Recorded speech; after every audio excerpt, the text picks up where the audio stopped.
നീ ക്രിസ്തുവിലായതുകൊണ്ട് ഒരു ശിക്ഷയ്ക്കും ഒരു നിയമത്തിന്റെ വിധിക്കും നിന്റെ മേൽ സാധ്യതകളില്ല. Because you are in Christ Jesus, there is no condemnation for you. എൻ്റെ അപ്പച്ചന്മാരുടെ കാലത്തുണ്ടായ ശാപം, and all the generational curses I've inherited, അതെന്റെ അപ്പന്മാർ അനുഭവിച്ചത്, and the sins of my fathers, ഞാനും അനുഭവിക്കേണ്ടി വരുമല്ലോ, ഞാനും അത് അനുഭവിക്കുന്നെന്ന് പറയുന്ന ആരൊക്കെയോ ഇതിനകത്തുണ്ട്. കേട്ടോ, ഇന്ന് പകൽ നീ വിശ്വസിച്ചാൽ കാൽവറി ക്രൂശിൽ അവൻ നിന്റെ ശാപത്തെ മുഴുവനും ഏറ്റെടുത്തത് കൊണ്ട് ഇനിയും നീ ശാപം വഹിക്കണ്ട. Because he has become a curse for you, you don't have to live under a curse.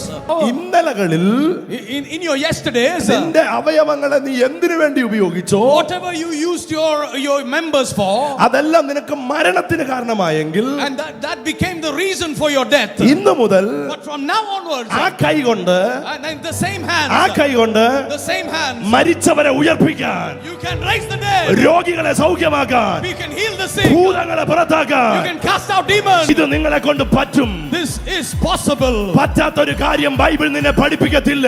The Bible does not teach you anything that is not നിന്റെ possible. അവയവങ്ങളെ ആയുധങ്ങളാക്കി അവൻ മാറ്റാൻ പോകുകയാണ്. He can transform your members into instruments of war. ദൈവരാജ്യത്തിന്റെ ആയുധമായി നീ മാറും. You will turn into an instrument of war. റോമാലേഖനം എന്ന് പറയുന്നത് ലേഖനങ്ങളുടെ കൂട്ടത്തിൽ ഏറ്റവും ശ്രേഷ്ഠകരമായ ലേഖനങ്ങളിൽ ഒന്നാണ്. The epistle of Romans is one among the most significant of all the epistles in the New Testament. 21 ലേഖനങ്ങളാണ് വേദപുസ്തകത്തിലുള്ളത്. There are 21 epistles in the New Testament. പുതിയ നിയമത്തിലെ ആദ്യത്തെ 4 പുസ്തകങ്ങൾ സുവിശേഷമാണ്. The first 4 books of the New Testament are the Gospels. ജനനത്തെക്കുറിച്ച്, ജീവിതത്തെക്കുറിച്ച്, മരണത്തെക്കുറിച്ച് വളരെ ആധികാരികമായി എഴുതിയിരിക്കുന്നു. The first 4 Gospels gives us a narrative of the birth, of the life, the preaching, the works, and the burial and the resurrection of Jesus. അഞ്ചാമത്തെ പുസ്തകം ചരിത്ര പുസ്തകമാണ്. And the 5th book is the book of history. യേശുവിൽ വിശ്വസിച്ചവരുടെ ചരിത്രമാണത്. And that is the history of those who believed in Jesus. വേദപുസ്തകം 2 വ്യക്തികളെ കുറിച്ചാണ് പറയുന്നത്. The Bible talks about 2 people. ഒന്ന് ദൈവത്തെക്കുറിച്ച്, One, it talks about God. 2 ദൈവത്തിൽ വിശ്വസിക്കുന്ന നിങ്ങളെക്കുറിച്ച്. And second, it talks about those who believe in God. ബാക്കിയുള്ള 21 ലേഖനങ്ങൾ, The rest of the 21 epistles, ആദ്യത്തെ ലേഖനമാണ് റോമാലേഖനം. the first among them is the book of Romans. വിശ്വസിക്കുന്നവരെ നീതീകരിക്കുന്നതിനെ പറ്റിയാണ്, നീതീകരിച്ചതിനെ പറ്റിയാണ് റോമാലേഖനം പറയുന്നത്. Romans is talking about that the just shall live by faith. റോമാലേഖനം കഴിഞ്ഞ് ഗലാത്യ ലേഖനം അത് വിശ്വസിക്കുന്നവർ, യേശുവിൽ വിശ്വസിക്കുന്നവരുടെ സ്വാതന്ത്ര്യത്തെ പറ്റിയാണ് പറയുന്നത്. Galatians after Romans talks about the freedom of those who are in Christ Jesus. അതിനുശേഷമുള്ള കൊരിന്ത്യ ലേഖനം വിശ്വസിക്കുന്നവർക്ക്, യേശുവിൽ വിശ്വസിക്കുന്നവർക്ക് ലഭിക്കുന്ന അനുഗ്രഹങ്ങളെ കുറിച്ചാണ് പറയുന്നത്. The epistle of Corinthians talks about the blessings of those who walk in Christ Jesus. എഫേസ്യ ലേഖനം പറയുന്നത് വിശ്വസിക്കുന്നവർക്ക് ലഭിക്കുന്ന സ്ഥാനങ്ങളെ പറ്റിയാണ്. The epistle of Ephesians talks about the position of those who are in Christ Jesus. അതിനുശേഷം പറയുന്ന ഫിലിപ്പി ലേഖനം ക്രിസ്തുവിൽ വിശ്വസിക്കുന്നവർക്ക് ലഭിച്ച സന്തോഷത്തെ പറ്റിയാണ്. Philippians talks about the joy that we inherit after we come to know the Lord. അതിനുശേഷമുള്ള കൊലോസ്യ ലേഖനം പറയുന്നത് ക്രിസ്തുവിൽ വിശ്വസിച്ചവർക്ക് ലഭിക്കുന്ന പ്രത്യാശയെ കുറിച്ചാണ്. The book of Colossians talks about the hope we have in Christ Jesus.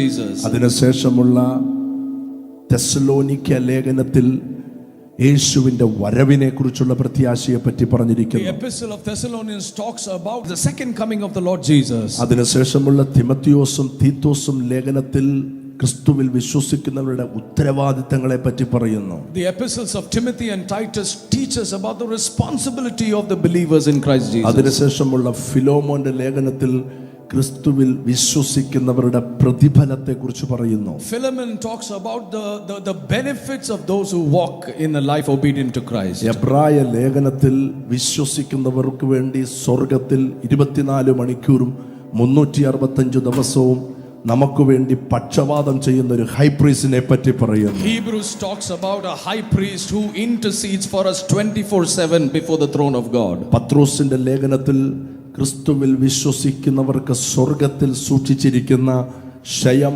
മാലിന്യം, വാട്ടം എന്നിവയില്ലാത്ത അവകാശത്തെ പറ്റി പറയുന്നു. The epistle of Peter talks about an inheritance incorruptible we have in Christ Jesus. അതിനുശേഷമുള്ള യോഹന്നാന്റെ 3 ലേഖനങ്ങളിലും നമ്മളെ പരിപാലിക്കുന്ന, നമ്മളെ കരുതുന്ന, നമ്മളെ സൂക്ഷിക്കുന്ന ദൈവിക സ്നേഹം, അഗാപ്പ എന്ന വിഷയത്തെ പറ്റി പറയുന്നു. 1 John and 2 John and 3 John talks about the agape love of God that preserves us. യൂദായുടെ ലേഖനം ഒറ്റ അധ്യായമേ ഉള്ളെങ്കിലും നമ്മളെ അന്ത്യം വരെ വിശ്വസ്തയോടെ നടത്തി വീഴാതെ നിങ്ങളെ അവിടെ എത്തിക്കുന്ന കർത്താവിനെ പറ്റി പറയുന്നു. The book of Jude talks about the God who can sustain us until the end without flaw and without blemish. ഇന്ന് പകൽ ഇതിനകത്ത് വന്ന സകലരോടും പറയാം, 1000 കാര്യങ്ങൾ നിന്നെ വീഴ്ത്താൻ നോക്കിയാലും നീ വീഴത്തില്ല.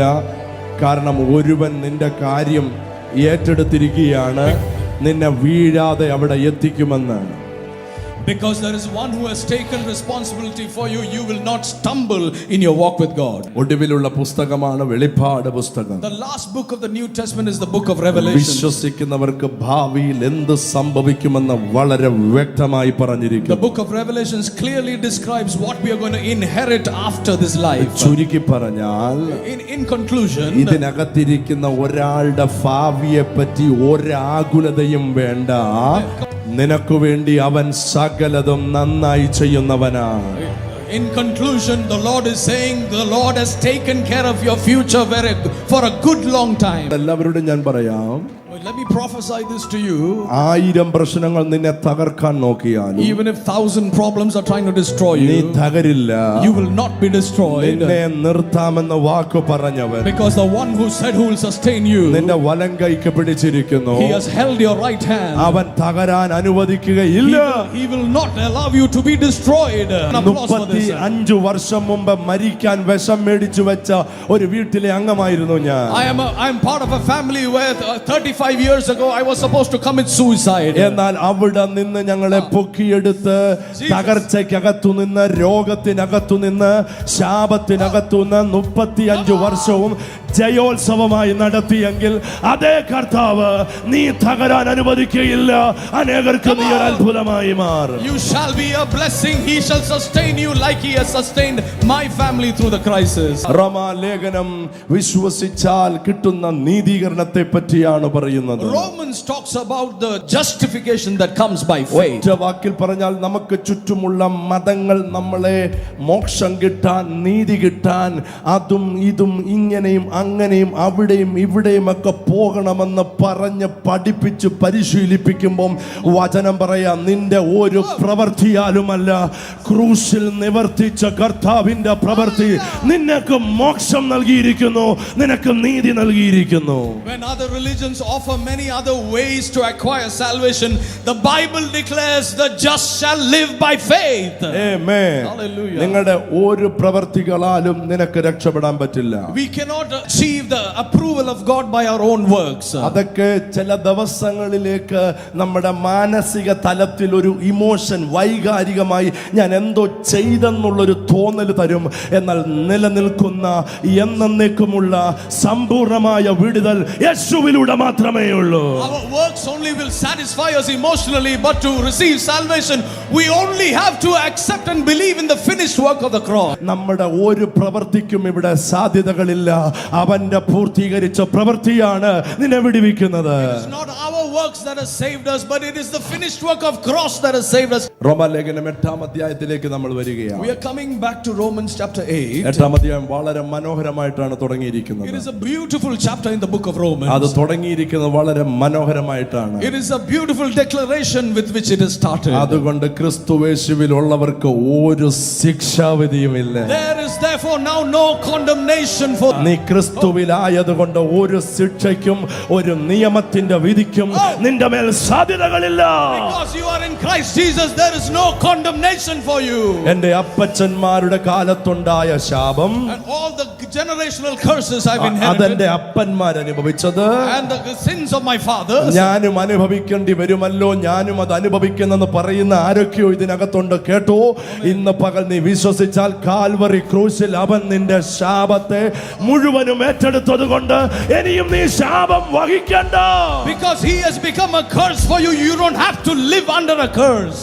ഇത് പറഞ്ഞാൽ മാത്രം പോരാ, വിശ്വസിക്കാൻ It is തയ്യാറാണ്. not only confess it but believe it. 2000 വർഷങ്ങൾക്ക് പുറകിൽ 2000 years ago, നിനക്കും എനിക്കും വേണ്ടി അവൻ ശാപമായി മാറി. Jesus became a curse for us on the എനിക്കും cross. നിങ്ങൾക്കും വേണ്ടി അവൻ രോഗിയായി മാറി. He became a sickness for us on the cross. എനിക്കും നിങ്ങൾക്കും വേണ്ടി അവൻ ദരിദ്രനായി മാറി. He became poverty for us from the എനിക്കും cross. നിങ്ങൾക്കും വേണ്ടി അവൻ മരണത്തെ ടേസ്റ്റ് ചെയ്തു. He tasted death on behalf of us. എന്നിട്ട് യേശു തന്നെ പറഞ്ഞു, And Jesus declared, വിശ്വസിക്കുന്നവരാരെങ്കിലും ഉണ്ടെങ്കിൽ ഞാൻ അനുഭവിച്ച സകലതിന്റെയും റിസൾട്ട് അവർ അനുഭവിക്കുവാനിടയാണ്. anyone who believes in me, the blessings of my finished work shall be theirs. നിങ്ങൾ ഈ പലരും ഒരു പ്രാവശ്യമെങ്കിലും കേട്ടിട്ടുള്ളത് ഇങ്ങനെയായിരിക്കും. You may have heard this at least once. നിങ്ങളുടെ അമ്മയും അപ്പനും ഒരു പ്രാവശ്യമെങ്കിലും നിങ്ങളോട് And പറഞ്ഞിട്ടുണ്ടായിരിക്കും. your parents would have at least told you once. ഉണ്ണാനുണ്ടോ ഉടുക്കാനുണ്ടോ എന്നറിയാതെ അരമുറുക്കി നിന്നെ ഇത്രയും വളർത്തിയത് എന്തിനാണെന്നറിയാമോ? ഞാൻ അനുഭവിച്ച ഒരു കഷ്ടതയും നീയും നിന്റെ തലമുറയും അനുഭവിക്കാതിരിക്കാൻ എന്ന് പറയുന്ന മാതാപിതാക്കളെ നിങ്ങൾ കണ്ടിട്ടുണ്ടെങ്കിൽ കേട്ടോ. 2000 വർഷങ്ങൾക്ക് മുമ്പ് യേശു കാൽവറിയിൽ സകല പങ്കപ്പാടുകളും വഹിച്ചത് നീ അത് അനുഭവിക്കാതിരിക്കാനാ. Hallelujah. If your parents are so concerned about you that they take all hardships to bring you up, just imagine how much the Son of God has paid the price for you and your bright future. കൈ രണ്ടും ഉയർത്തി പറഞ്ഞാട്ടെ, ക്രിസ്തുവേശുവിലുള്ള എനിക്ക് ഒരു ശിക്ഷാവിധിയുമില്ല. Lift your hands and say, there is now no condemnation for those who are in Christ Jesus. Amen. പഴയ നിയമത്തിലെ സംഭവങ്ങൾ പ്രസംഗിക്കാൻ എളുപ്പമാണ്, കേൾക്കാൻ എളുപ്പമാണ്. It is easy to listen to the narrative of the Old Testament. ഏലിയാവ് എന്ന് പറയുന്ന ഒരു പ്രവാചകൻ ഗരീത്ത് തോട്ടിൽ പതുങ്ങിയിരുന്നു, കാക്ക വന്നു അപ്പം കൊടുത്തു. കേൾക്കാൻ എളുപ്പമാണ്, മനസ്സിലാക്കാനും എളുപ്പമാണ്. Elijah was by the brook Kerith and a crow fed him. It is easy to hear and easy to say. പക്ഷെ പുതിയ നിയമത്തിലെ ഒരു വാക്യത്തിനകത്ത് തന്നെ പല വെളിപ്പാടുകൾ ഉള്ളതുകൊണ്ട് കേൾക്കാൻ പെട്ടെന്ന് മനസ്സിലാക്കണമെന്നില്ല. എന്നാൽ മനസ്സിലായാൽ നീ ആള് മാറും. Hallelujah. If you in the New Testament, every scripture has multiple revelations, and if you understand it, you will be blessed immensely. ഇവിടെ പറയുകയാണ്, What it says here is ജീവന്റെ ആത്മാവിന്റെ പ്രമാണം the law of the spirit of life in Christ Jesus. പാപത്തിന്റെയും മരണത്തിന്റെയും പ്രമാണത്തിൽ നിന്ന് എനിക്ക് സ്വാതന്ത്ര്യം He വരുത്തിയിരിക്കുന്നു. has set you free from the law of sin and death. അവിടെ എത്ര പ്രമാണമുണ്ടെന്ന് പറയാൻ പറ്റുമോ? How many laws mentioned in this verse? ജീവന്റെ ആത്മാവിന്റെ പ്രമാണം ഒന്ന്, There is a law of the spirit of life, 1. പാപത്തിന്റെ പ്രമാണം 2, There is a law of sin, number 2. മരണത്തിന്റെ പ്രമാണം. Number 3, the law of death. എന്താണ് ജീവന്റെ ആത്മാവിന്റെ പ്രമാണം? What is the law of the spirit of life? അത് യേശുവിലൂടെ ലഭിച്ച ആത്മാവിന്റെയും ജീവന്റെയും പ്രമാണത്തെ പറ്റിയാണ് പറയുന്നത്, അല്ലെങ്കിൽ ക്രിസ്തുവിനെ പറ്റിയാണ് പറയുന്നത്. This is the life we inherit in the spirit after receiving Christ as our personal Savior. രണ്ടാമത്തെ കാര്യം, The second thing mentioned here പാപത്തിന്റെ പ്രമാണം. is talking about a law of sin. മൂന്നാമത്തത് And the third thing മരണത്തിന്റെ പ്രമാണം. is the law of death. അപ്പോ ഈ രണ്ട് പ്രമാണത്തിൽ നിന്ന് നീ സ്വതന്ത്രയായിരിക്കുന്നു എന്ന് പൗലോസ് പറയുകയാണ്. Paul is saying you are free from the law of sin and death. ഏത് നിമിത്തം? Because of what? Which law? എങ്ങനെ? How? ജീവന്റെ ആത്മാവിന്റെ പ്രമാണം നിമിത്തം, Because of the law of the spirit of life in Christ, പാപത്തിന്റെയും we have been set free മരണത്തിന്റെയും from the law of sin. പ്രമാണത്തിൽ നിന്ന് സ്വാതന്ത്ര്യം വരുത്തിയിരിക്കുന്നു. എന്താണ് പാപത്തിന്റെ പ്രമാണം? So what is the law of sin? എങ്ങനെയാണ് നമുക്ക് സ്വാതന്ത്ര്യം ലഭിച്ചത്? And how do we get free from the law of sin? എനിക്ക് എങ്ങനെ അതിനകത്ത് വാഴാൻ പറ്റും? And how can I reign in the law of the spirit? സങ്കീർത്തനത്തിൽ പറയുന്നു, Even in the book of Psalms, പാപത്തിൽ ഞാൻ ഉരുവായി, and I was born in sin. ഞാനൊരു പാപിയായി I മാറി. am a sinner. പക്ഷെ ഇതൊന്നും പറയുന്നില്ല. എന്താണ് യഥാർത്ഥ കോഴ്സ്, റൂട്ട്, എന്താണ് യഥാർത്ഥ കാരണം പാപത്തിൻ്റെത്? What is the law of sin and what is the root of sin? എന്നാൽ ബൈബിൾ പഠിപ്പിക്കുന്നു, But the Bible says, നിങ്ങൾ എങ്ങനെ പാപിയായി? how did we become sinners? ചിലര് പറയുന്നു, Some people say, ഞാൻ പാപം ചെയ്ത് പാപിയായി. and we keep sinning and we became sinners. അല്ലേ? അല്ല, That's absolutely wrong. നീ പാപി ആയതുകൊണ്ടാണ് പാപം ചെയ്യുന്നത്. You sin because you are a sinner. ഒന്നുകൂടെ പറയാം. Come on, let me say that നീ again. പാപം ചെയ്ത് പാപിയായതല്ല. We are not sinners because we keep sinning. നീ പാപിയായതുകൊണ്ട് പാപം ചെയ്യുകയാണ്. We sin because we are sinners. പാപം ചെയ്ത് പാപിയായതല്ല. We are not sinners because we sin. നമ്മൾ പാപികളായതുകൊണ്ടാണ് പാപം വെളിപ്പെടുന്നത്. We sin because we are sinners. 5-ാം അധ്യായം റോമാലേഖനം Chapter 5 of Romans 19-ാമത്തെ വാക്യം. and verse 19. നമ്മൾ എങ്ങനെ പാപികളായി മാറി? ഏക മനുഷ്യന്റെ അനുസരണക്കേടിനാൽ അനേകർ പാപികളായി തീർന്നതുപോലെ ദാണ്ട കിടക്കുന്നു. For as through the one man's disobedience the many were made sinners. അപ്പം നിങ്ങൾ എങ്ങനെ പാപികളായി മാറി എന്നതിനുള്ള ആൻസർ സിമ്പിളായി ബൈബിൾ പറയുകയാണ്. So the Bible clearly says how we became sinners. ഏക മനുഷ്യന്റെ അനുസരണക്കേടിനാൽ We became sinners because of a disobedience of one man. ഏതാ ഏക മനുഷ്യൻ അറിയാമോ? And who is this one man who is responsible for this? Adam. Adam പാപം ചെയ്ത് നമ്മളെ എല്ലാം പാപികളാക്കി മാറ്റി. Adam was the one responsible to make us all sinners. അപ്പോൾ 5-6 അധ്യായത്തിൽ നമ്മൾ എങ്ങനെ പാപികളായെന്ന് വ്യക്തമായി പറയുന്നു. Romans 5 and 6 talks about how we became sinners. Bible പറയുകയാണ്, The Bible says ഒരുവന്റെ അനുസരണക്കേടിന് because of the disobedience of one man നമ്മുടെ മേലെല്ലാം പാപം വെളിപ്പെടാൻ തുടങ്ങി. we all became sinners. നമ്മളെല്ലാം പാപികളായി മാറി. We were all made sinners because of the disobedience of one man. എന്നിട്ട് detail ആയിട്ട് 7:23 പറയാം, നമ്മുടെ അവയവങ്ങളിൽ അത് വ്യാപരിച്ചു. And Romans 7:23 says that the sin began to inhabit the organs of our body. നമ്മുടെ ഓർഗൻസിൽ അത് വെളിപ്പെടുന്നു. And the sin began to manifest itself in every part of our body. അതുകൊണ്ട് തന്നെ And because of that 6-ാം അധ്യായത്തിൽ പറയുകയാണ്, and in 6th chapter it says നമ്മുടെ അവയവങ്ങളെ and the members of our body നമ്മൾ അറിയാതെ even without us knowing പാപത്തിന്റെ ദാസന്മാരാക്കി മാറ്റി. we became instruments of unrighteousness and sin. അവരുടെ ഉള്ളിലുള്ള ആ അവയവങ്ങളിൽ വ്യാപരിച്ചു കിടക്കുന്ന പാപ സ്വഭാവം അവരെ കൊണ്ടത് The ചെയ്യിപ്പിക്കുകയാണ്. sin nature within us propels us to sin. അവരുടെ കണ്ണ്, അവരുടെ കാത്, അവരുടെ കൈയ്യ്, അവരുടെ ദേഹം, അവരുടെ കാല് പാപത്തിന്റെ അവയവമാക്കി അവര് ഉപകരണമാക്കി മാറ്റി. The sin nature has influenced every organ in our body. ആമേൻ. അവര് തന്നെ പറഞ്ഞു, ഓ മനുഷ്യരാണ്, പാപികളാണ്, ഇങ്ങനെയൊക്കെ സംഭവിക്കും. Everyone says that sin happens because we are sinners. അവരറിയാതെ പറയുന്നത് ഞാൻ ദാസനാണെന്നാണ്. What they are saying is that we are slaves to sin. എനിക്ക് സ്വാതന്ത്ര്യമില്ലെന്നാണ്. There is no freedom from sin. അയ്യോ, മനുഷ്യർ മുഴുവനും അതിനുവേണ്ടി നിലവിളിക്കുകയാണ്. And all mankind is praying for freedom from sin. എന്നാൽ വേദപുസ്തകം പറയുന്നു, But the Bible says നിങ്ങൾക്ക് for you അതിനകത്തുനിന്ന് സ്വാതന്ത്ര്യം ലഭിച്ചിരിക്കുന്നു. there is freedom from the law of sin. ഇത് നിജപാഷ വാക്കല്ല, These are not my words. വേദപുസ്തകത്തിലെ വാക്യമാണ്. These are words from the Bible. അത് എഴുതാൻ കാരണം And the reason why it's written, നിന്നെ അടിമയായിട്ട് കാണാൻ അല്ല അവൻ ആഗ്രഹം. he doesn't want you to see as slaves to sin. നിന്നെ അധികാരമുള്ള പുത്രനായി മാറാൻ അവൻ He ആഗ്രഹിക്കുകയാണ്. wants to make you authoritative sons of the kingdom. Okay, ഈ അവയവങ്ങളിൽ വ്യാപരിച്ചു കിടക്കുന്ന പാപം, The sin nature is in the members of our body. എങ്ങനെയാണ് നമ്മൾ അതിൽ നിന്നും സ്വാതന്ത്ര്യം How ലഭിച്ചിരിക്കുന്നത്? can we be free from the law of sin? റോമാലേഖനം 6-ാം അധ്യായം 7-ാമത്തെ വാക്യം. Chapter 6 and verse 7 says, അങ്ങനെ മരിച്ചവർ പാപത്തിൽ നിന്ന് മോചനം പ്രാപിച്ചിരിക്കുന്നു. അങ്ങനെ മരിച്ചവൻ, പാപത്തിൽ എല്ലാരും വായിച്ചോട്ടെ, അങ്ങനെ മരിച്ചവൻ, for he that is dead is freed from sin. അങ്ങനെ മരിച്ചവൻ For he that is dead, പാപത്തിൽ നിന്ന് മോചനം പ്രാപിച്ചിരിക്കുന്നു. he has been freed from sin. അങ്ങനെ മരിച്ചവൻ, He who has died in that manner, അങ്ങനെ മരിച്ചവൻ he who has died in that manner പാപത്തിൽ നിന്ന് മോചനം പ്രാപിച്ചിരിക്കുന്നു. is freed from sin. ഇന്നത്തെ ചോദ്യം, എങ്ങനെ മരിച്ചവൻ? And what manner of death?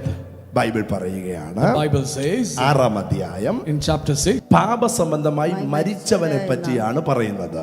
Chapter 6 talks about the people who are dead in sin. പാപസംബന്ധമായി മരിക്കുക എന്ന് പറഞ്ഞാൽ The people who are dead in sin means നമ്മൾ ജനിച്ചപ്പോഴേ പാപികളായിരുന്നു. we were born as sinners. നമ്മുടെ അവയവങ്ങളിൽ വ്യാപരിച്ച പാപങ്ങൾ നമ്മളെ കൊണ്ട് പാപപ്രവൃത്തികൾ We ചെയ്യിപ്പിക്കുന്നു. have the nature of sin in different parts of our body, and that causes us to sin. എന്നാൽ Bible പറയുന്നു What the Bible says, നിനക്ക് പാപസംബന്ധമായി മരിക്കാൻ പറ്റും. you can die to the law of sin. അതിനെ വിളിക്കുന്ന പേരാണ് മാനസാന്തരം. That is, the word is repentance. മാനസാന്തരം. Repentance. മനസ്സിനുണ്ടാകുന്ന മാറ്റമാണ് മാനസാന്തരം. It is a change of mind that is called repentance. കാരണം The reason is നിങ്ങളെ കൺട്രോൾ ചെയ്യുന്നത് മുഴുവനും മനസ്സാണ്. because mind controls a man. അപ്പൊ നമ്മുടെ മൈൻഡ് ആരുടെ ആയിരുന്നു? So we have inherited ആദാമിന്റെ. the mind of Adam. ആ മനസ്സ് ക്രിസ്തുവിന്റെ മനസ്സായി മാറണം. We should transform that into the mind of Christ. അപ്പോ നമ്മുടെ മൈൻഡ് ആദാമിന്റെ മൈൻഡ് ആയിരുന്നു. And so we have inherited the mind of Adam. എന്തിനാണ് Bible? What is the Bible for? എന്തിനാണ് ഇതുപോലത്തെ പാസ്റ്റർമാർ? Why are we pastors standing here? എന്തിനാണ് ഇതുപോലത്തെ church hall തന്നത്? Why is it a church hall like this? ആദാമിന്റെ mind മാറിയിട്ട് ക്രിസ്തുവിന്റെ mind നമ്മുടെ മേൽ വെളിപ്പെടണം. We have to transform the mind of Adam into the mind of Christ. എങ്ങനെയാ മൈൻഡ് കിട്ടും? How do we transform from the mind of Adam to the mind of Christ? Through the meditation of the word of God. ദൈവ വചന ധ്യാനത്തിലൂടെ മാത്രമേ ആ mind നമുക്ക് ലഭിക്കത്തുള്ളൂ. Only through the meditation of the word of God can we transform our mind that is fallen to sin. നമ്മളിൽ പലരും വേദപുസ്തകം വായിക്കുന്ന എന്തിനാ? Many of us read the Bible for what? രാത്രി പേടി കിട്ടാതിരിക്കാൻ. Because we are afraid in the night. എന്നാൽ വായിക്കേണ്ടത് But we should read for what? നമ്മുടെ മൈൻഡ് യേശുവിനെ പോലെയാകാൻ. So that our mind will be renewed to the mind of Christ. അപ്പോൾ അങ്ങനെ മരിച്ചവൻ. So the man who has died in such a manner. എങ്ങനെ മരിച്ചവൻ? In which manner? റോമാലേഖനം 6-ാം അധ്യായത്തിൽ പറയുകയാണ് 1-ാമത്തെ വാക്യം. Romans chapter 6 and verse 1. ആകയാൽ നാം എന്തു പറയേണ്ടു? കൃപ പെരുകേണ്ടതിനെ പാപം ചെയ്തുകൊണ്ടിരിക്കുക എന്നോ ഒരു നാളും അരുത്. അടുത്തത്, പാപസംബന്ധമായി മരിച്ചവരായ നാം ഇനി അതിൽ ജീവിക്കുന്നത് എങ്ങനെ? അപ്പൊ മാനസാന്തരം വന്നപ്പോ നമുക്ക് മരണം സംഭവിച്ചു. അടുത്ത വാക്യം. അല്ല, യേശുക്രിസ്തുവിനോട് ചേരുവാൻ സ്നാനം ഏറ്റവരായ നാം എല്ലാവരും അവന്റെ മരണത്തിൽ പങ്കാളികളാകുവാൻ സ്നാനം ഏറ്റിരിക്കുന്നു എന്ന് നിങ്ങൾ അറിയുന്നില്ലയോ? നെക്സ്റ്റ്. അങ്ങനെ നാം അവന്റെ മരണത്തിൽ പങ്കാളികളായി തീർന്ന സ്നാനത്താൽ അവനോടുകൂടെ കുഴിച്ചിടപ്പെട്ടു.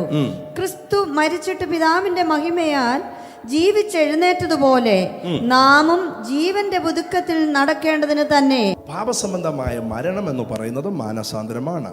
When we repent, we are dying to the nature of sin. അത് സംഭവിക്കുന്നത്, and that happens, കൗൺസിലിംഗിലല്ല, ഉപദേശത്തിലല്ല, വചന കേൾവിയാലും വചനധ്യാനത്താലുമാണ്. That transformation happens by the renewal of the mind to the word of God. അങ്ങനെ നിങ്ങൾക്കൊരു മരണം സംഭവിച്ചിട്ടുണ്ടെങ്കിൽ, and if we have died in such a manner, നിങ്ങളുടെ അവയവങ്ങളിൽ വ്യാപരിക്കുന്ന പാപ സ്വഭാവത്തിന്റെ കൺട്രോൾ പതുക്കെ വിടാൻ തുടങ്ങും. the law of the sin will begin to lose its grip from your life. അങ്ങനെ ഒരിക്കൽ മരണം സംഭവിച്ചാൽ, and if you have died in such a manner, മരിച്ചവരെ നമ്മൾ എന്താ ചെയ്യുന്നേ? what do we normally do with dead people? അടക്കും, കുഴിച്ചിടും. we bury them. അപ്പൊ സ്നാനം എന്ന് പറയുന്ന പള്ളി മാറുന്നതല്ലേ? So I thought taking water baptism was to shift membership from one church to another. No. Bible പറയുന്നു, the Bible says, നീ മരിച്ചാൽ, if you die, നിന്നെ അടക്കുന്നതാണ് സ്നാനം. if you to bury after death is water baptism. പാപസംബന്ധമായി മരിച്ചാൽ, if you die to sin, നിന്നെ പരസ്യമായി കുഴിച്ചിടുന്നതാണ് സ്നാനം. to bury you publicly, that event is called water baptism. അങ്ങനെ സംഭവിക്കുമ്പോ, and when that happens, ശ്രദ്ധിച്ചു കേൾക്കണം, അങ്ങനെ സംഭവിക്കുമ്പോ when that happens, രണ്ട് കാര്യം നടക്കും. two things will happen. ഒന്നാമത്, firstly, അങ്ങനെ സംഭവിക്കുമ്പോൾ, when you die like that, അവന്റെ മരണത്തിന്റെ പങ്കാളിയായി ഞാൻ മാറും. we become partaker of Jesus' death. പങ്കാളിയാകുക. We become partaker of Jesus' death. Bible പറയുന്നു, and the Bible says, Calvary ക്രൂശിൽ യേശു നിനക്ക് വേണ്ടി എന്തൊക്കെയോ നേടി, അതിന്റെ പങ്കുകാരനായി ഇന്ന് വരെ തീരാൻ പറ്റിയില്ലെങ്കിൽ ഇതാണ് opportunity.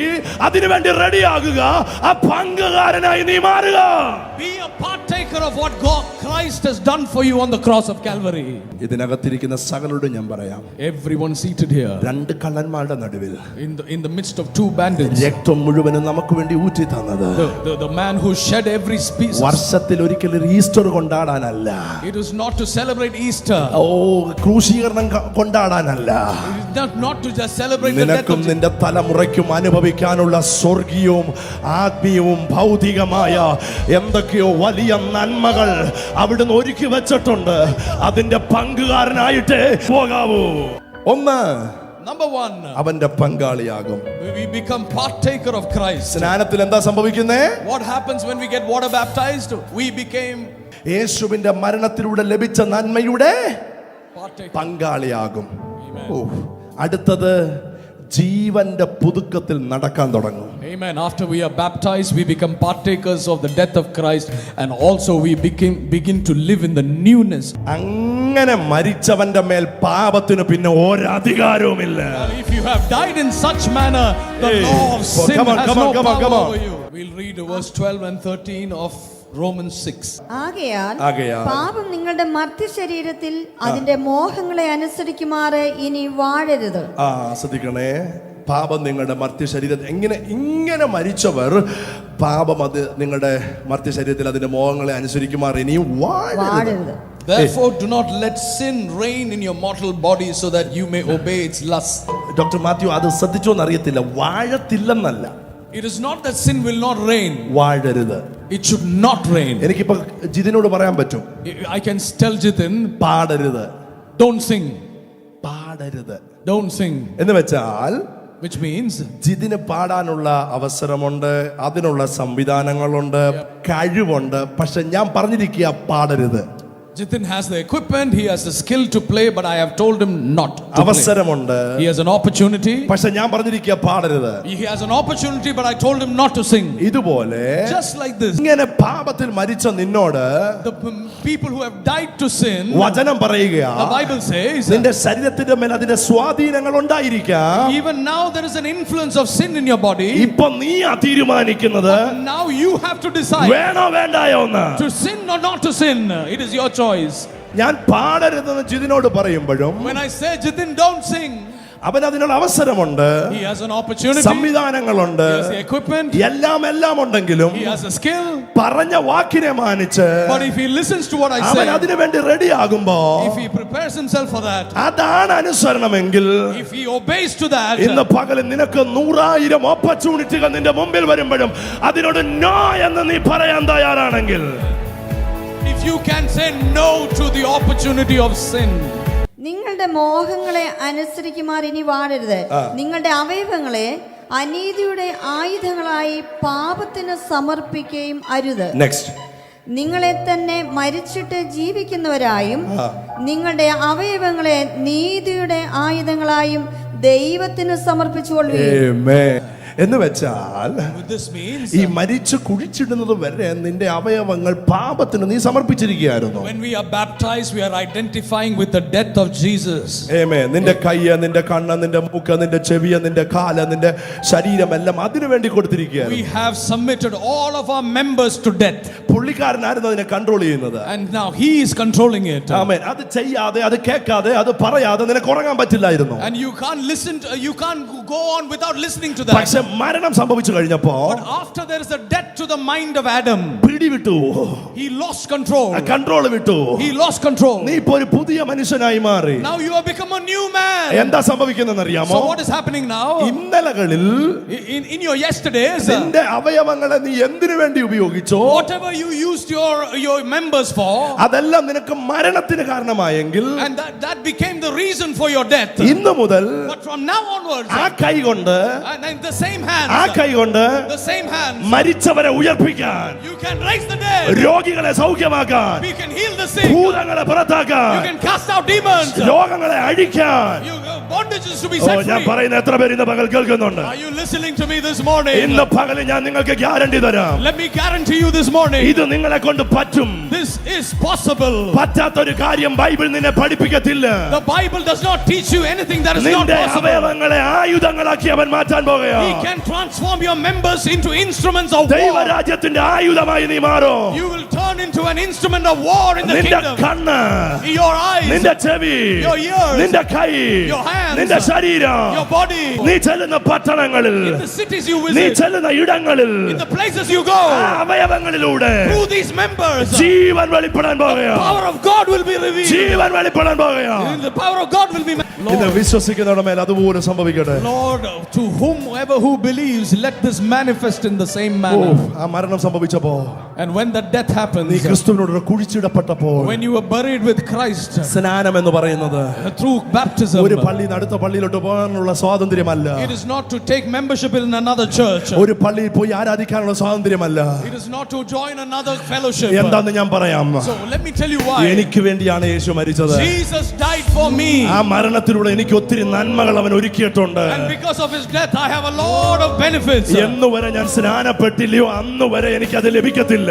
And unless I get baptized I cannot access those എനിക്ക് ഇനി blessings. സമയം കളയാനില്ല. ഇന്ന് തൊട്ട് അതെന്റെ വീട്ടിൽ വേണം. And I don't want to waste time. I want to obey the Lord in water baptism. തലമുറകൾക്ക് അത് വേണം. In my generations need that blessing. അതനുസരിച്ച് നീ സ്റ്റെപ്പ് വെക്കുമ്പോ And when you obey the Lord in നിന്റെ water baptism, അപ്പച്ചന്മാര് കണ്ട ഒരു ശാപവും നിന്റെ വീട്ടിൽ തുടരത്തില്ല.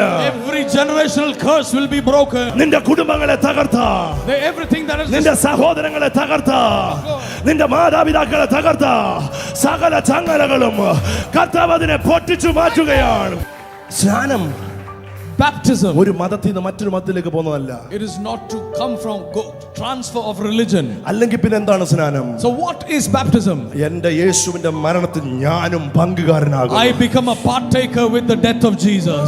ഞാൻ വെള്ളത്തിലേക്ക് മുക്കുമ്പോൾ, When I immerse a person into the water, സ്നാനപ്പെടുത്തുമ്പോ, when we baptize, വെള്ളത്തിലേക്ക് മുക്കുമ്പോ when we immerse him in water, Yeshu അടക്കപ്പെട്ടതുപോലെ അടക്കപ്പെടുന്നു. just like Jesus was buried under the ground, you are buried under the water. അവിടുന്ന് നിന്നെ ഉയർത്തുമ്പോ, And when you come up with the waters of baptism, അവന്റെ മഹിമയിൽ നീ പുതുക്കം പ്രാപിച്ച് എഴുന്നേറ്റ് വരുന്നു. you have come alive with the resurrection power of Jesus. ഇന്ന് ഞാൻ ഉറക്കെ പ്രഖ്യാപിക്കാം, I declare to you this morning, സ്നാനപ്പെട്ട ഒരു കുടുംബത്തെയും തൊടാൻ പിശാചിന് അധികാരമില്ല. no Satan can touch a family who's ഒരു baptized. പാരമ്പര്യ ശാപങ്ങൾക്കും അവരെ പിന്തുടരാൻ അധികാരമില്ല. No generational curse can follow somebody who's obeyed in baptism. ഒരമ്മയുടെ ഗർഭത്തിൽ നിന്ന് ഒരു കുഞ്ഞ് പുറത്തു വരുന്നത്, Just like how a child is born from the womb of a mother, അത് വെള്ളത്തിൽ നിന്നാണ് പുറത്തു വരുന്നത്. it comes through the fluid of the mother. ആ വെള്ളത്തിൽ നിന്ന് പുറത്തു വരുന്ന കുഞ്ഞ് 9 മാസവും 9 ദിവസവുമായ കുഞ്ഞ് ഒരു പുതിയ ലോകത്തിലേക്ക് പ്രവേശിക്കുന്നത് പോലെ സ്നാനപ്പെട്ട് കയറുന്ന നീ അത്ഭുതങ്ങളുടെ, വിടുതലിന്റെ, സൂപ്പർ നാച്ചുറലിന്റെ ഒരു ലോകത്തിലേക്ക് എൻട്രി ചെയ്യുകയാണ്. Come on, you are entering into a life of the supernatural once you obey the Lord in waters of ആ baptism. വെള്ളത്തിൽ നീ സ്നാനപ്പെടുമ്പോ, When you get baptized in water, ആ വെള്ളത്തിൽ സ്നാനപ്പെടുമ്പോ when you get baptized in water, നീ പറയുന്നത്, this is what you're saying. എനിക്ക് വേണ്ടി യേശു മരിച്ചെന്ന് ഞാൻ വിശ്വസിക്കുന്നു. I believe Jesus died for me. യേശുവിന്റെ മരണത്തെ ഞാൻ സ്വീകരിക്കുന്നു. I receive the death of Jesus. അതിന്റെ അനുഗ്രഹം എനിക്ക് വേണം. I receive his അത് blessing. ഞാൻ അനുഭവിക്കുകയാണ്. I experience it. ഇന്നലെ വരെ ഉണ്ടായിരുന്ന എന്റെ പഴയ മനുഷ്യനെ ഞാൻ ഉരിഞ്ഞു കളയുന്നു. I strip off the old nature എനിക്കൊരു പുതിയ മനുഷ്യനായി ജീവിക്കണം. and I become a new man. അങ്ങനെ മരിക്കുന്നത് വരെ If we die in this manner, നിന്റെ അവയവങ്ങൾ our members, പാപത്തിന്റെ ദാസനായിരുന്നു. our members were slaves to sin. എന്നാൽ But നീ മരിച്ചു കഴിയുമ്പോ, after you're died, സ്നാനപ്പെട്ട് കഴിയുമ്പോ, after you've been baptized, വെള്ളത്തിൽ നിന്ന് കയറുമ്പം പറയുക, when you come up from the waters of എന്റെ baptism, കൈ യേശുവിന് വേണ്ടിയുള്ളതാ, these hands are for Jesus, എന്റെ കണ്ണ് യേശുവിന് വേണ്ടിയുള്ളതാ, these eyes are for Jesus, എന്റെ ശബ്ദം യേശുവിന് വേണ്ടിയുള്ളതാ. my voice is for Jesus. എന്റെ 25 വർഷത്തെ ശുശ്രൂഷയിൽ ഒരു അനുഭവത്തിൽ ഞാൻ പറയാം, ഇതുപോലെ അനുഗ്രഹിക്കപ്പെട്ട കാര്യം വേറെ ഒന്നുമില്ല. ഇത് അത്ര ഏറ്റവും മഹത്വമായത്. Last 25 years of ministry, let me tell you, this is the most blessed thing you can do to obey the Lord in waters. നിന്റെ മേൽ ഇനിയും അതിന് വാഴാൻ പറ്റില്ല. Sin cannot have dominion over you. നിനക്കാണിപ്പോൾ അധികാരം തന്നിരിക്കുന്നത്. He has handed over the authority to നിന്റെ you. ഓപ്ഷനാണ്. It is this your നിനക്ക് opportunity. നിൽക്കാൻ ആഗ്രഹമുണ്ടെങ്കിൽ, If you want to stand, നിന്നെ തന്നെയല്ല നിന്നെ ജയിപ്പിക്കാൻ പരിശുദ്ധാത്മാവ് നിന്റെ കൂടെ ഉണ്ട്. the Holy Spirit has come to give you a restored പരിശുദ്ധാത്മാവ് life. നിന്റെ കൂടുണ്ട്. The Holy Spirit has ഇന്ന് come. പകൽ നീ കൊതിക്കുന്നുണ്ടെങ്കിൽ If you desire it, ഒരു പുതിയ അഭിഷേകം നിന്റെ മേൽ കഥ there പകരുകയാണ്. is a new anointing. സ്നാനം എന്ന് പറയുന്നത് Water baptism is. എങ്ങനെയാണ് ചെയ്യേണ്ടത്? How do we do this? യേശു നമുക്ക് കാണിച്ചു തന്നു. Jesus has shown us the way. 30-ാമത്തെ വയസ്സിൽ At the age of 30, 60 kilometre നടന്ന് he walked 60 kilometers. ബേത്ലഹേമിൽ നിന്ന് യോർദാനിൽ വന്ന് He came from Bethlehem to Jordan. ആഴമുള്ള വെള്ളത്തിൽ ഇറങ്ങി He got down into the waters of അവൻ Jordan. സ്നാനമേറ്റു. And he received the എന്നിട്ട് baptism. യേശു പറഞ്ഞു ഇങ്ങനെ സകല നീതിയും നിവർത്തിയാകണം. He said all righteousness is fulfilled. അപ്പൊ സ്നാനപ്പെടുന്നയാള് നടന്നു വന്നാണ് സ്നാനപ്പെട്ടത്. So the man who came to be baptized came walking to the water. തന്റെ ആഗ്രഹമായിരുന്നു സ്നാനം It എന്നുള്ളത്. was his own desire to be baptized. അതെന്താണെന്ന് തനിക്ക് അറിയാമായിരുന്നു. He knew what was baptism. എനിക്ക് യേശുവിനോട് ചേരണം. I want to unite myself with അവന്റെ Jesus. മരണത്തിന്റെ പങ്കാളിത്തം മുഴുവനും എന്റെ ഭവനത്തിൽ എനിക്ക് കിട്ടണം. I want to be a partaker of Jesus' death. ഒന്നും എനിക്ക് മിസ്സാകരുത്. I don't want to miss anything. എനിക്ക് എന്റെ യേശുവിന് വേണ്ടി ജീവിക്കണം. I want to live for Jesus. എന്റെ കൈയും കാലും കാതും കണ്ണും മൂക്കും എന്റെ സകല അവയവങ്ങളും യേശുവിന് വേണ്ടിയായി മാറണം. I want to give all my members to be instruments. നിങ്ങളുടെ പഴയ സ്വഭാവത്തെ മാറ്റി ഒരു പുതു മനുഷ്യനായി തീരണമെന്നുള്ള നിങ്ങളുടെ ആഗ്രഹം, This is a change from a sinful nature to the nature of Christ. അത് കർത്താവ് കാണുന്നു. He sees the desire in your heart. അതിന്റെ അർത്ഥം നിങ്ങൾ ലോകത്തിലെ കൊടിയ പാപികളാണെന്നുമല്ല. And that doesn't mean you are big sinners either. നിങ്ങളുടെ ഉള്ളത്തിൽ മനസ്സിലായി You have understood in your heart. എന്റെ യേശു എനിക്ക് വേണ്ടിയും കൂടാണ് മരിച്ചത്. Jesus has died for my sins. അവൻ എന്റെ ശാപത്തെ ഏറ്റെടുത്തു. He has taken my curse on എന്റെ the cross. പാപത്തെ ഏറ്റെടുത്തു. And he has taken my എന്റെ sin. രോഗത്തെ ഏറ്റെടുത്തു. He has taken my എന്റെ sickness. ദാരിദ്ര്യത്തെ ഏറ്റെടുത്തു. He has taken my poverty. യേശു എനിക്ക് വേണ്ടി മരിച്ചതിന്റെ അനുഗ്രഹം എനിക്കും എന്റെ കുടുംബത്തിനും അനുഭവിക്കണം. And all the blessings for which Jesus died, I want നിങ്ങളുടെ to. ജീവിതത്തിനകത്തെ പരാജയങ്ങളെ കണ്ട് പുറകോട്ട് പോകരുത്. Don't get discouraged and move back because of failures. ഈ വചനത്തെ നിങ്ങൾ ഏറ്റുപറയുക. Confess these words in your mouth. നിങ്ങൾ ജയാളികളായി മാറും. You are victorious. പാപത്തിന് നിങ്ങളുടെ മേൽ അധികാരമില്ല. Sin shall not have dominion over you. ഇപ്പോൾ നിന്നെ നിർബന്ധിക്കാൻ അവന് പറ്റില്ല പിശാചിന്. And Satan cannot entice you to sin now. നിങ്ങൾക്കറിയാമോ ഇപ്പൊ പിശാചിന്റെ കയ്യിൽ ഒരു ആയുധവുമില്ല. Satan has no weapons in his hands. സകലത്തെയും യേശു കാൽവറിയിൽ നിരായുധനാക്കി മാറ്റി. He has disarmed Satan on the cross of Calvary. എന്നാൽ അവന്റെ ആയുധം എന്താണെന്നുള്ളത് നിങ്ങൾ അറിയണം. But you should know what weapons he uses now. നിങ്ങളുടെ കണ്ണും നിങ്ങളുടെ മൂക്കും നിങ്ങളുടെ കൈയും നിങ്ങളുടെ കാതും നിങ്ങളുടെ കാലും ഒക്കെ ആയിരുന്നു അവന്റെ ആയുധം. He used to use the members of your body before. കണ്ടിട്ടില്ലേ ചിലർ പറയുന്നത് അയ്യോ അവള് വരുന്നുണ്ട് ഇനി മറ്റുള്ളവരുടെ കുറ്റം പറച്ചിൽ കേട്ടിട്ട് സമയമില്ല. You see people who gossip about others when you see them you begin to curse. പിശാചിന്റെ നാക്കായിരുന്നു അവളുടെ നാക്ക്. Because we used to use our mouth as a mouth of Satan before. പിശാച് കുറ്റം പറയാൻ വേണ്ടി അഭിഷേകം ചെയ്തു വെച്ചേക്കുവായിരുന്നു. Satan has anointed someone to be the accuser of the ഇന്ന് brother. നീ തിരിച്ചു പറയുകയാണ്. But now you are making a എടാ statement. പിശാച് ഇനി എന്റെ അവയവത്തെ നിനക്ക് കിട്ടത്തില്ല. I will not give myself as an instrument for your unrighteousness. ഇത് നീതിയുടെ ആയുധമാണ്. These are members of righteousness. ഞാൻ ഒരിക്കൽ കൂടെ പറയാം. Let me declare this to you one more time. സ്നാനപ്പെട്ടു നീ കേറി കഴിയുമ്പോൾ After you are baptized, നീ യേശുവിൽ വിശ്വസിക്കുന്നത് കൊണ്ട് because you believe in നിന്റെ Jesus, കയ്യിലൂടെ ഒത്തിരി രോഗികൾ സൗഖ്യമാകും. many people will be healed by നിന്റെ your കയ്യിലൂടെ hands. ഒത്തിരി ബന്ധനങ്ങളെ ദൈവം അഴിക്കും. Many people will be set free from നീ bondages. അനേകർക്ക് ഒരു അനുഗ്രഹമായി മാറും. And you shall be a blessing to many nations.